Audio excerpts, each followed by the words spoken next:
தோன்றின் புகழோடு தோன்றுக அஃதிலார் தோன்றலின் தோன்றாமை நன்று எனும் குரல்படி சிறப்போடு தோன்றியவர் நம் ஐயா.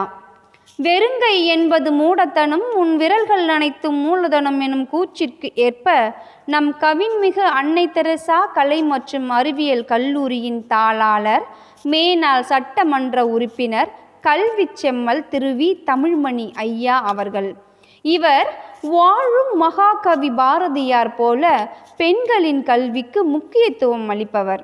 கல்வி எனும் அழியா செல்வத்தை மாணவர்களுக்கு இலவசமாகவும் சலுகை அடிப்படையிலும் கொடுக்கும் கொடைத்தன்மை கொண்டவர். தமிழ் மீது அதிகம் பற்றுள்ளம் கொண்ட இவர் அன்பும் மரணும் உடைத்தாயின் இல்வாழ்க்கை பண்பும் பயனும் அது என்னும் கூற்றிற்கு இணங்க கல்வி சேவையை மிகவும் சிறப்புடன் செய்து வரும் மனிதர் இவர். ஐயா அவர்களை முதலாம் ஆண்டு வரவேற்பு விழாவிலே வரவேற்பதில் பெரும் மகிழ்வு அடைகின்றோம்.